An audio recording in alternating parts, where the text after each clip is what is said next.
on February 19, 1945. The beach was a killing ground, fortified with 11 miles of interconnected tunnels and defended by 17,000 Japanese soldiers. The Marines of the 5th Marine Division were pinned down by concentrated machine gun and mortar fire from camouflaged pillboxes. By mid-morning, 43 men had already been lost. The standard Browning M1919 machine gun, weighing 31 pounds empty and firing 400 rounds per minute, was too heavy and slow for an assault. Stein, a toolmaker from Dayton, Ohio, understood machines and their limitations. Months earlier, in November 1944, at Camp Tarawa in Hawaii, he and Sergeant Mel Gravich had addressed this problem. Gravich had salvaged an AN-M2 aircraft machine gun from a crashed Douglas SBD Dauntless dive bomber. The AN-M2 weighed only 21 pounds, 10 pounds lighter than the M1919, and could fire 1,200 to 1,500 rounds per minute, 3 times faster. The problem was its design. It had spade grips for aircraft mounting, no stock, and no sights for infantry use. Working at night in a maintenance shed, Stein, who had recently been reassigned to the 28th Marines following the disbanding of the Paramarines, set to work.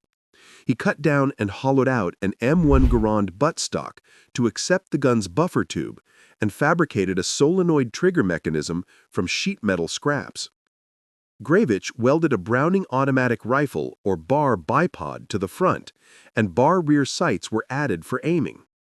The result was the Stinger, a crude 25-pound weapon fed by a 100-round box that could be emptied in 5 seconds of continuous fire. Stein built 6 Stingers, distributing them among Company G's rifle platoons and demolition section, with one for Gravich and one for himself. The weapon was met with mixed reactions. Some called it a brilliant idea, others a death trap. However, skepticism vanished when Stein test-fired it, emptying a box into a target at 200 yards in under 6 seconds. The Stinger was approved and went to war. Now, crouched on the beach at Iwo Jima, the Stinger's barrel was already warm. Marines were pinned down, unable to locate the hidden Japanese positions. With tanks bogged down and naval gunfire ineffective against unseen targets, Stein made a decision. He stood up fully upright, exposing himself to draw enemy fire and locate muzzle flashes. Bullets snapped past his head until he spotted a pillbox 75 yards away, camouflaged with volcanic rock and sand, with the barrel of a Type 92 heavy machine gun protruding. Stein aimed the Stinger and squeezed the solenoid trigger. The weapon roared to life, unleashing 1,200 rounds per minute. The pillbox disintegrated under the barrage of 30 caliber rounds, and the Type 92 fell silent. He shifted aim to a second pillbox 40 yards to the left, and a 5-second burst silenced that position too. Seeing the enemy positions suppressed, Marines around Stein began to advance. Stein, carrying the lighter Stinger, charged the first pillbox. Inside, 3 dead Japanese soldiers confirmed the devastating effectiveness of the 1,200 rounds per minute rate of fire. The second pillbox yielded a similar result. 2 enemy soldiers down, the position destroyed. But the Stinger's insatiable hunger became immediately clear. The ammunition box was empty. 100 rounds were gone in less than 10 seconds of actual trigger time. Stein needed to get more linked 30 caliber ammunition from the resupply point 200 yards back, near the waterline. He started running across open ground, fully exposed. The volcanic ash, which Marines called running through ball bearings, made every step difficult, as his boots sunk 3 inches with each stride. Halfway there, he came across a wounded Marine from 2nd Platoon with a shrapnel wound to the leg. Stein grabbed the 160-pound man, slung him over his shoulder, and kept running.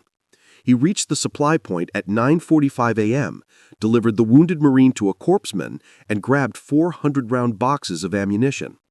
With over 215 pounds of gear and a wounded man on his shoulder, And now, with 4 boxes of ammunition stuffed into his pack and carried in his fans, Stein ran back through the volcanic ash while Japanese mortars bracketed the beach. The return trip took 3 minutes, with Japanese snipers now targeting Marines on the supply route. Back at Company A's position, Stein's platoon sergeant pointed out a third, larger reinforced concrete pillbox with a Type 96 light machine gun covering the airfield approach. 2 previous assaults had failed, leaving 4 Marines dead. Stein loaded a fresh box into the Stinger, ignored the weapon's heat, and advanced alone. The Type 96 opened fire, but at 50 yards, Stein's return fire was so overwhelming that the Japanese gunner couldn't adjust his aim quickly enough. Rounds found the firing slit, silencing the enemy gun.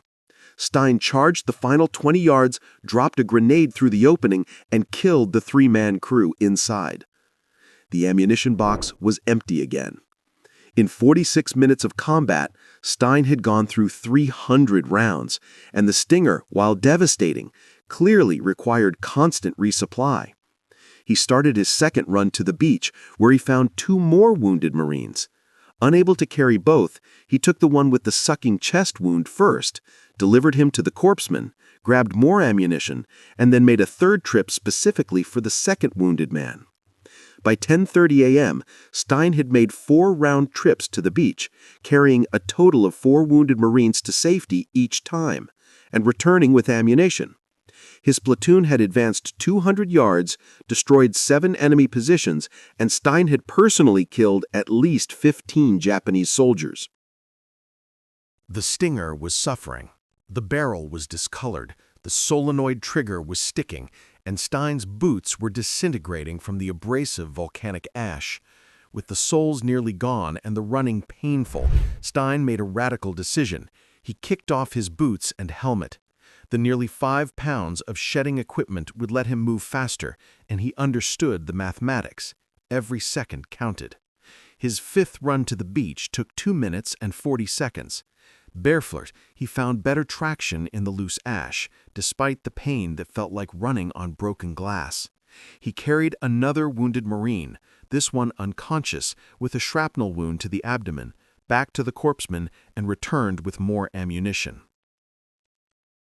By 11 a.m., Stein had made 6 trips to the beach, carried 6 wounded Marines to safety, and returned with 600 rounds of ammunition, personally destroying 5 more enemy positions.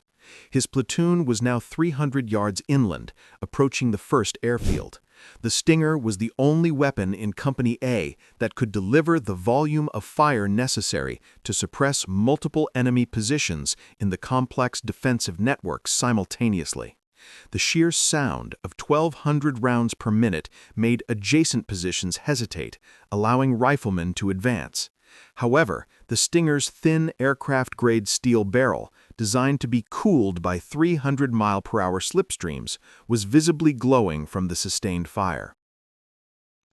At 11:20 a.m., Stein's platoon faced a reinforced concrete bunker with 3 firing slits covering the approach to Airfield No. 1, which had stalled the advance of 2 other companies. 2 tank destroyers had withdrawn after being hit, and an airstrike missed. Stein calculated that if he aimed at the narrow firing slits and held the trigger, the Stinger's rate of fire would statistically force rounds through. He advanced alone, went prone 50 yards from the bunker, and emptied his 100-round box in 7 seconds. At least 30 rounds found the firing slits, and the Japanese guns went silent. Stein reloaded, charged the bunker, and dropped grenades through the slits, killing the 5-man crew. His 7th trip to the beach at 11:50 a.m. involved carrying a Marine who had lost both legs to a mine. Stein ran the entire 200 yards while the man bled, and the corpsman later stated that Stein saved his life by less than 30 seconds. On his return, he encountered another Marine carrying a Stinger whose barrel had warped from overheating, jamming it permanently. Stein looked at his own weapon. The barrel was discolored purple, and the wooden furniture was charring black, but it still fired. On his 8th return trip at 12:30 p.m., a Japanese sniper opened fire, pinning Stein down for the first time that day. The sniper was positioned on a ridgeline 200 yards east, watching for movement. After the sniper missed a second shot, Stein, with maybe 10 seconds before the shooter adjusted, came up running, not back to his platoon, but toward the sniper. Running perpendicular to the sniper's line of sight made him a harder target, and he knew the Stinger's rate of fire would overwhelm the bolt-action rifle. At 150 yards, he saw movement, a figure in a spider hole. Stein dropped to one knee, opened fire, and 1,200 rounds per minute shredded the sniper's position. With the sniper dead, Stein continued toward Company A. When he reached his platoon at 1 p.m., the situation had deteriorated. Company A was pinned down by a semicircle of at least 8 pillboxes with interlocking fields of fire. Stein moved to the forwardmost position and calculated that only the Stinger's volume of fire could suppress multiple positions simultaneously to allow an advance. He stood up and methodically worked his way across the arc, suppressing each pillbox with a 5-second, 100-round burst. Rounds from Japanese soldiers in the trenches kicked up ash around his feet, and a bullet struck the Stinger's barrel with a metallic clang, but the weapon kept firing. While Stein reloaded, riflemen advanced 50 yards, and when he resumed firing, they advanced another 50 yards. The coordination was instinctive. By 1:30 p.m., Company A had broken through the defensive arc, destroying 5 pillboxes, abandoning 3, and confirming 17 Japanese soldiers dead. The Stinger was now critically damaged. The barrel was slightly bent, the bipod was broken off, and the charred stock was crumbling, but it still fired. At 1:45 p.m., a Japanese Type 96 machine gun scored a direct hit on the Stinger, ripping it from Stein's hands and throwing it 6 feet back. Unarmed and exposed between his position and the active pillbox, Stein prepared to retrieve it, knowing the belt feed mechanism was likely damaged. He sprinted into the open, zigzagging as the machine gun opened fire. He grabbed the Stinger, dove for cover, and found the belt feed jammed from the impact. Stein cleared the jam with his fingers, loaded a fresh ammunition box, and test-fired a 3-round burst. It worked. He stood up and emptied the entire box into the pillbox, obliterating the position.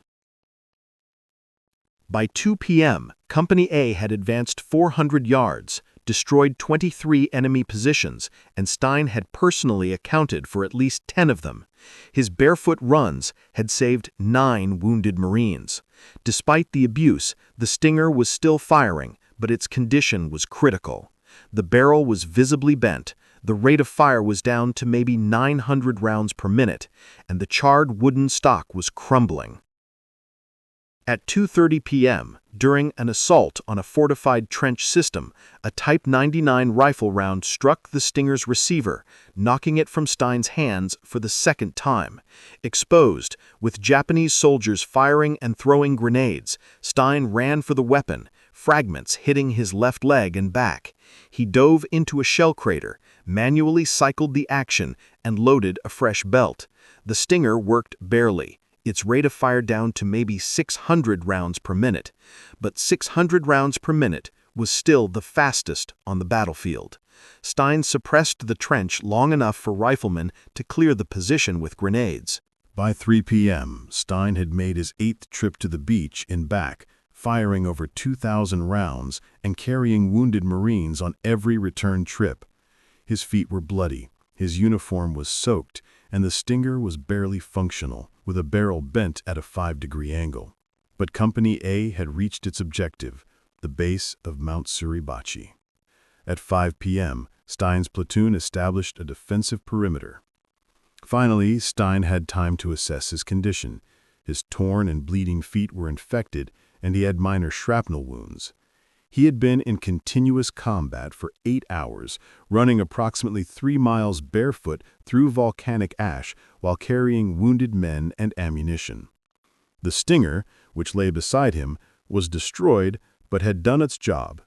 It kept Company A moving forward when conventional weapons would have left them pinned. Other Marines called him the Barefoot Corporal, some calling him crazy, others the bravest man they had ever seen. The assault on Mount Suribachi began the next morning, February 20th. An armorer had worked on the Stinger overnight, but it was no longer the devastating tool it had been. At 9:30 a.m., Company A encountered a reinforced bunker complex. Stein suppressed the primary bunker long enough for demolition teams to destroy it, and the company advanced. At 10:15 a.m., a Japanese grenade detonated 3 feet from Stein, hitting his right arm, right leg, and torso with shrapnel. Heavily bleeding, he refused evacuation, continuing to fight and provide fire support for the next 2 hours. Every time a pillbox opened fire, Stein suppressed it.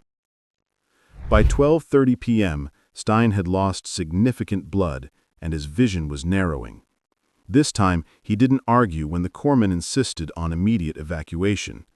He handed the Stinger to another Marine and allowed himself to be carried down the mountain to the beach and transported to a hospital ship. Stein was not present when the iconic flag was raised on Suribachi on February 23rd. On February 25th, news reached the hospital ship that the 28th Marines were taking catastrophic casualties assaulting Hill 362A. Company A had lost 30% of its strength in 2 days, with its platoon sergeant and squad leader dead. On February 26th, against medical orders, Tony Stein went AWOL from the hospital ship, climbing down into a landing craft, returning to the beach. He requisitioned new boots, grabbed an M1 Garand rifle, and walked 6 miles north across Iwo Jima to rejoin his unit. He reached Company A at Hill 362A on February 27th. The company was reduced to 63 men from an original strength of 240, having fought continuously for 8 days. Stein was put back on the line immediately. For the next 2 days, he fought with an M1 Garand and grenades. On March 1, 1945, Stein, designated Assistant Patrol Leader, was part of a 19 Marine reconnaissance patrol tasked with locating a complex of Japanese pillboxes harassing the regiment's advance. The patrol moved slowly through the volcanic ridges and ravines, knowing Japanese defenders were watching from concealed positions. At 7:45 a.m., the patrol reached a ridgeline overlooking a small valley. Stein moved to the front to confirm camouflaged positions ahead. He stepped forward, M1 Garand ready, his unhealed feet and shrapnel wounds aching. At 7:52 a.m., a single shot rang out. The bullet struck Tony Stein in the head, and he dropped instantly, dying at 7:53 a.m. The shot came from a concealed position 200 yards away. The patrol saturated the area with mortar support, but returned to Company A, carrying Tony Stein's body.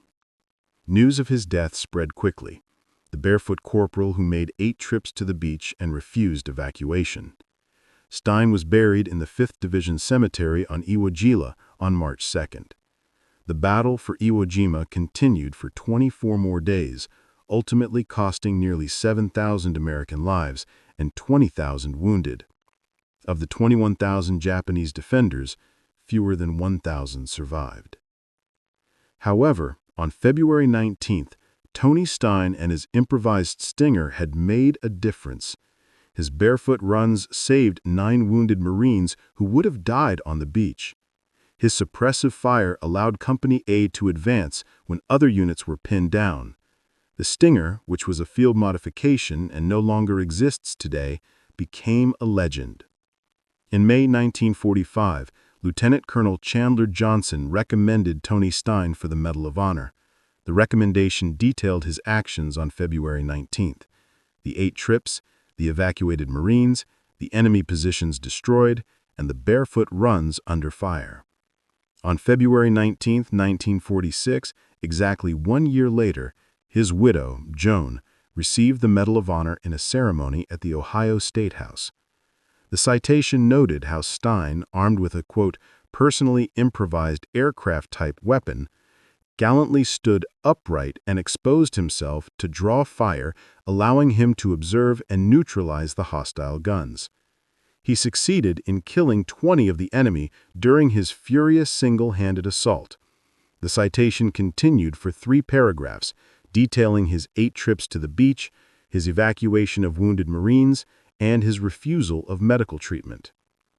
Tony Stein's remains were returned to Dayton in 1948 and buried with full military honors in Calvary Cemetery. In 1972, the U.S. Navy commissioned the USS Stein, a Knox-class frigate, in his honor. At Parris Island, the recruit depot, instructors used Tony Stein's story to teach about improvisation and adaptation in combat. The Stinger itself is a legend in firearms history. A functional replica was built by the Canadian Historical Arms Museum. Military historians may debate the Stinger's tactical significance, but its suppressive fire allowed advances that would otherwise have stalled, and the psychological impact of 1,200 rounds per minute kept enemy heads down at critical moments. Tony Stein's courage is not debatable. 8 trips under fire, 9 wounded Marines evacuated barefoot through volcanic ash, refusal to be evacuated when wounded, returning from a hospital ship to rejoin his unit, and leading a patrol that cost him his life. The Barefoot Corporal from Dayton embodied the Marine Corps' ethos: improvise, adapt, overcome. He was 23 when he died, having saved 9 lives on a single day with a weapon he helped build.